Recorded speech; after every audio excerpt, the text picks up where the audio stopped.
It's been almost 20 years in the making, but it is now official as President Muhammadu Buhari earlier signed the Petroleum Industry Bill 2021 into law. Working from home during 5 days of quarantine as required by the Presidential Steering Committee on COVID-19 after returning from London on Friday, August 13th, the President assented to the bill in his determination to fulfill his constitutional duty. Special advisor to the President's Media and Publicity, Femi Adesina, in a statement indicates that the ceremonial part of the new legislation will be done on Wednesday. By this time, of course, the days of mandatory isolation would have been concluded.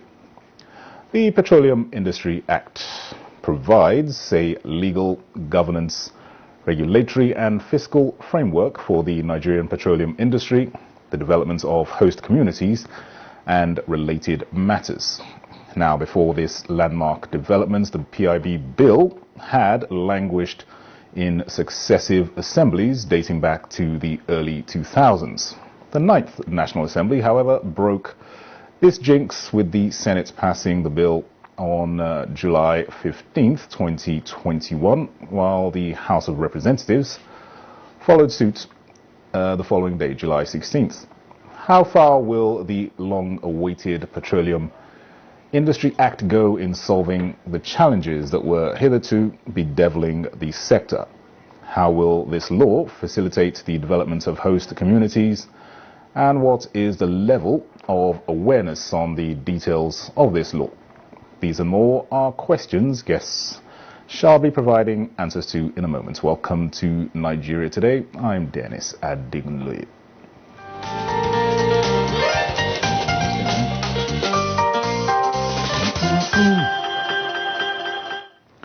All right, joining us here in the studio to speak on the Petroleum Industry Act 2021, we have the Senior Special Advisor to the President on Public Affairs. He is Ajuri Ngulale. Very welcome to Nigeria Today. A privilege to be with you. Thank you for having me. All right, and also here we have Jide Ojo, our regular public affairs analyst. Welcome back, Jide. It's a pleasure, Dennis. Good evening, Nigerians.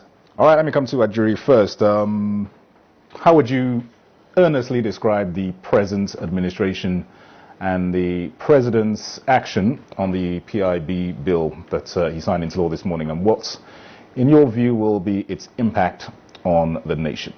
Well, earnest is the only way I know how to speak, quite frankly, Dennis. But thank you very much. You know, this is a very important moment in our nation's history. We all know what the role that the oil and gas sector has played in the life of this country, the centrality of it to our economy till today, even as we are moving aggressively to diversify away from the sector. But the truth of the matter is, after decades of hold-up, decades of political wrangling, decades of corrupt practices, undermining the establishment of this PIB for our nation's economy, we have done it. President Muhammadu Buhari has done it. His administration has broken the jinx, and I think Nigerians have a lot to be excited about. But I think I don't want to speak too much in generalities. If you look at the specifics, and that's what matters, is how this is going to impact on the lives of our people. When you look at the specifics of what this bill provides, in terms of its kind of impact on our economy moving forward, you recognize that many of the issues around host communities, around the development of our communities in the Niger Delta producing the oil and gas that the nation is benefiting from, have now been finally dealt with. You now have, of course, 3% of total annual actual operating expenditure of the international oil companies now being set aside in a host communities development trust, 75% of which is now mandated to be used for capital projects in those oil and gas producing communities. 20% will be set aside for what we call a reserve fund for the day that oil is no longer a viable product globally. And then, of course, a maximum, a ceiling of 5% has been placed on overhead expenditures, administrative costs, and all of that in terms of how the Host Communities Development Trust will be run. So we've really ensured that with the structure that we've put in place with the trust, that the money is finally going to get to where Nigerians have always wanted it to get to, which is the host communities that have obviously suffered a lot due to the exploitation of a combination of corrupt politicians and malpracticing oil companies in the region. But I would just say that in addition to that, you also have a robust set of new tax policies and regulations that are now legally enforceable, that will now ensure that our partners and the international oil companies, as well as the indigenous companies operating in the sector, that they're paying their fair share, that they're paying what they're supposed to pay in consonance with what is being paid globally for the exploitation of some of these raw materials from our grounds. So when you look at all of that, and then of course mainly the transition of the NNPC from really what has been a government bureaucracy, generally slow to adapt, obviously very opaque in the way it's been run over the decades, even though we've been reforming it lately. We're now moving that into being a more commercialized private entity with the establishment of the Nigerian National Petroleum Company Limited Liability Company. So there's really quite a lot to look forward to with new regulatory oversight, etc. As we dig into the bill, I think Nigerians are going to be satisfied that President Muhammadu Buhari has done for them what no previous administration had the political will and integrity to do. Absolutely. Jide Ojo, certainly a lot to be optimistic about. Just give us your take on what has been landmark developments in the history of the nation. Thank you, Dennis. I join a jury to congratulate Nigerians on this giant strike by the President Muhammadu Buhari administration. Once again, like he did with the National Disability Act, with the Police Equipment Trust Fund, with several other legislations in time past, he has again scored another first by breaking the jinx of Petroleum Industry Bill. Like you rightly pointed out, this is perhaps the longest bill in the National Assembly in the last 20-22 years. Having said that, our jury has taken us through some of the details in the bill, but my own caveat is for those who are dissatisfied with certain provisions of the bill to calm down and take due process in the event that they want to ventilate their anger. I know that quite a number of people, particularly the Pan Niger Delta Development Forum, headed by revered statesman Edwin Clark, they were dissatisfied with the 3% for host community. But they need to realize where we are coming from. We are coming from zero allocation to host communities in the last 65 years since oil was discovered in Ololo Ibiri in 1956. And this administration has given them something. Not only this, but don't also forget that 13% derivation accrues to Niger Delta community. We have the Niger Delta Development Commission. We have the Ministry of Niger Delta. We also do have amnesty program running. So this should be seen as a total package. And whatever grounds, whatever grievance, whatever shortcoming, whatever they think did not go right with this law, I think this administration deserves some commendation.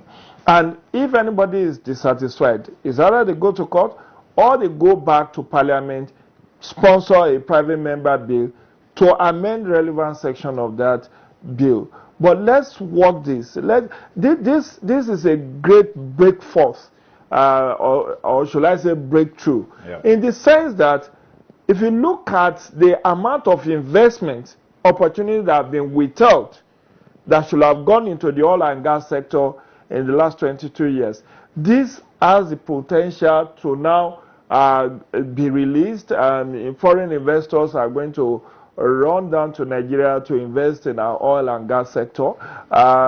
Host communities, as we have also pointed out, now will get something And this is where another caveat I want to sound.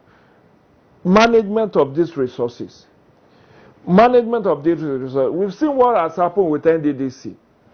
This host community, we need to make sure that whatever is due to them gets to them and is used to develop these communities that have suffered degradation in the last 65 years.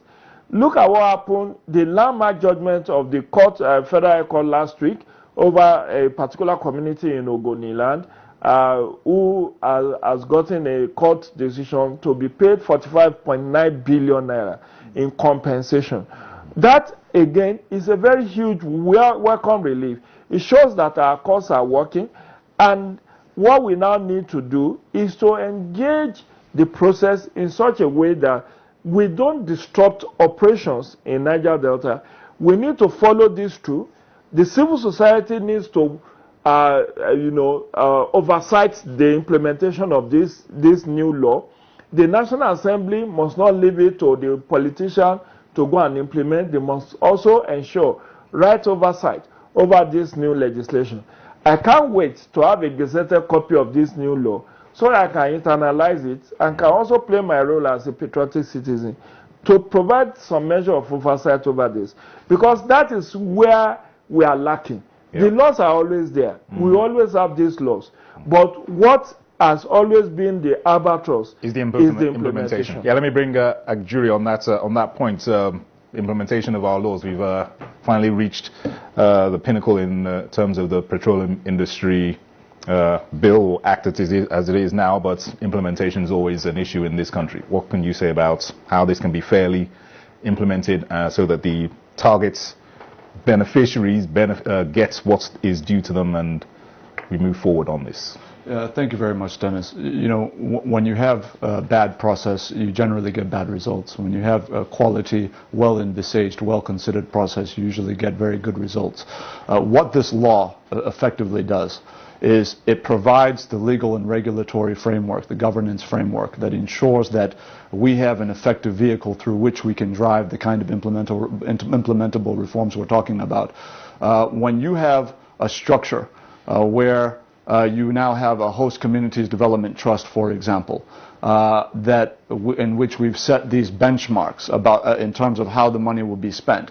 That is a huge departure by anybody's estimation. Even anybody who is not politically biased would recognize that that structure, compared to what we've had with the NDDC over the last 20 years, trillions of naira, billions of dollars being siphoned off by political fat cats and their cronies, this is really the way to go. This is the way that you're able to get these funds directly into the kind of tangible developmental projects that actually touch the lives of those who dwell in oil and gas producing communities. I know I'm from Eleme local government area where we have the petrochemical, the refinery, we're oil producing, and of course if you go to the region and you go to the area, you will see what it has become over the years in Ogoniland. So this administration has said, look, not only are we going to provide the new frameworks through which we can drive the reforms, and that we're going to drive the reforms, but that we're even in a position now to ameliorate the more adverse consequences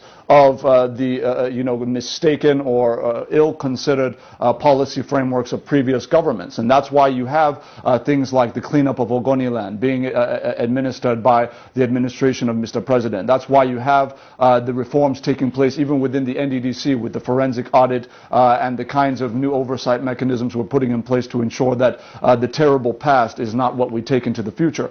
So really across the board, I think any fair-minded person recognizes that not only is today a big deal in terms of what we've accomplished, but it's just another step in the right direction that we've actually been walking in over the course of the entire administration of President Muhammadu Buhari, really since inception in May 2015. All right, okay, we'll continue our discussions shortly. The program is Nigeria Today. Stay with us, we'll be back after this break.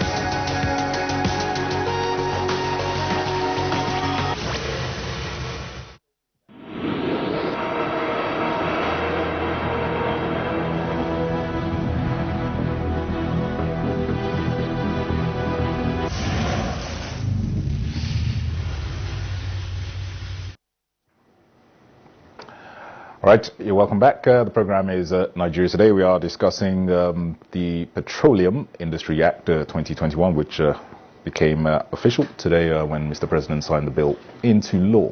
We have Ajuri Nglale, Senior Special Advisor to the President on Public Affairs, with us here in the studio, as we also have Jide Ojo, Public Affairs Analyst. Jide Ojo, let me come to you now. Let's not forget the major contribution on the part of the 9th National Assembly in getting this breakthrough.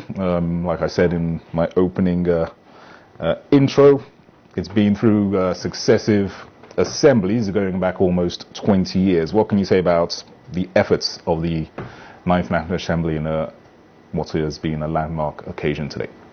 Well, at least I think the kudos to the 9th National Assembly under the able leadership of the President of the Senate, Dr. Ahmed Lawan, as well as Honorable Femi Gbajabiamila, the Speaker of House of Reps. They've worked in collaboration with the President to deliver on this landmark legislation. Landmark in several ways, in many ways, because this petroleum industry bill, it's like a omnibus legislation that hopes to liberate the entire oil and gas sector. And this is what we need at this point in time to release the full potential of that sector. So a lot of commendations will definitely go the way of the 9th National Assembly in seeing this through. We must not forget that similar efforts in the 8th National Assembly did not get presidential assent. At least I recall that the Bukola Saraki-led administration in the Senate then tried to balkanize the bill into 4, and they passed one of the 4, but it was not assented to. So this shows that due diligence was done, a lot of homework was done to ensure that the President has no reservation in assenting to this bill. And so yes, but their work, as I said earlier on, does not end there. The legislation has become has had the force of law behind it now. It is for them to now provide proper oversight. Relevant committees, petroleum, downstream, upstream, midstream, all of them must be alive to their responsibilities to ensure proper implementation of this legislation and oversight to ensure that we do not go back to Egypt in terms of pilfering of the resources that is due to the Niger Delta people. All right. Ajuri, give us your take on the 9th National Assembly's role in what has been a special and landmark occasion in Nigeria's history. Well, I think mainly when you look at the role that this 9th National Assembly has played under the leadership of Senate President Lawan and the Speaker, Femi Gbajabiamila, there's really no doubt that we've seen a stark departure from what we saw from the 8th National Assembly.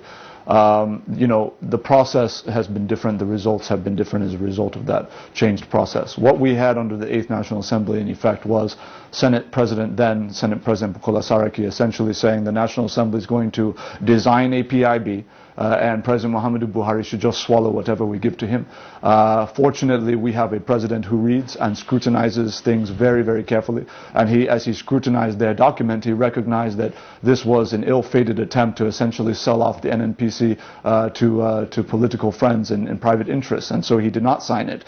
But I think when you look at what has transpired over the last few years with the 9th National Assembly, what you've effectively seen is a change in the formation process, whereby everybody came to the table. You had the international oil companies at the table. You had interest groups representing host communities at the table. You had the executive branch at the highest level, Mr. President at the table. You had the highest levels of the National Assembly represented at the table. So everybody was at the table and were able to collectively hammer out a legislative document that effectively catered to the interests of everybody involved in a way that does not favor one party above another, but ensures that, first of all, Nigeria is no longer going to be, the federal government of Nigeria will no longer be cheated of the resources due to it, its royalties, its tax revenue, etc., due to it. The international oil companies are not going to be subjected to undue multiple taxation that is irregular in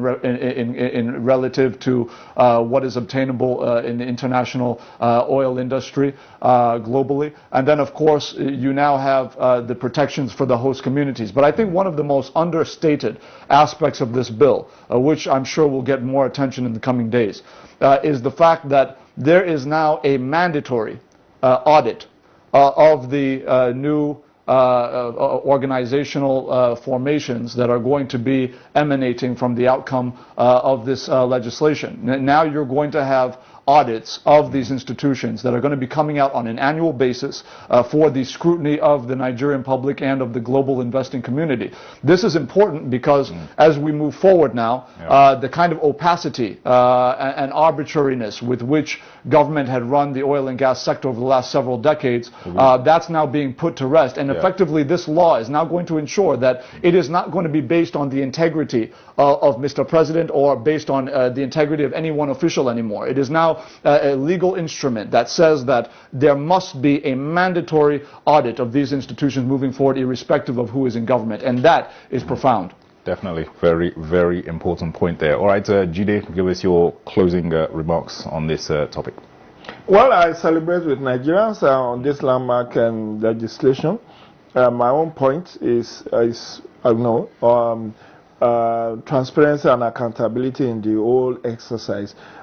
Creating additional 2 institutions now to manage the oil and gas is a welcome development, so that we don't have one omnibus institution. But then accountability and transparency, which is what has been lacking in our oil and gas sector, should be of paramount focus as we implement this piece of legislation. All right, glad. Let me give you the final word. Very briefly, please, your closing thoughts. Thank you very much. You know, I think ultimately, as we look back, we should note that aside from the PIB that has now come into effect as of today, you also had in November 2019 the amendment of the Deep Offshore Production Sharing Contract Act amendment. And effectively what that amendment achieved for us was that where we get the bulk of our revenues, which is the deep offshore exploitation of these resources, that you're now having a new formula by which royalties are being collected by the federal government of Nigeria from the international oil companies to the tunes of billions of dollars every year that are now accruing that were previously basically being taken by the international oil companies. So the PIB really is a consolidation of ensuring that all the work that we have done in the sector, ensuring that we have new infrastructure on ground, brand new pipelines coming up, the new NLNG Train 7 adding a third of our total current gas production capacity to our total current gas production capacity, and all of the other projects in the sector, that we now have the soft infrastructure, the regulatory governance and financial frameworks in place so that the entire sector holistically works the way it was intended to work in the formative years. All right, very, very good points you raised there. All right, Senior Special Assistant or Advisor to the President on Public Affairs, Ajuri Ngulali. Many thanks for sharing your thoughts with us on this landmark occasion. Pleasure having you on the program. Privileged to be with you. Thank you.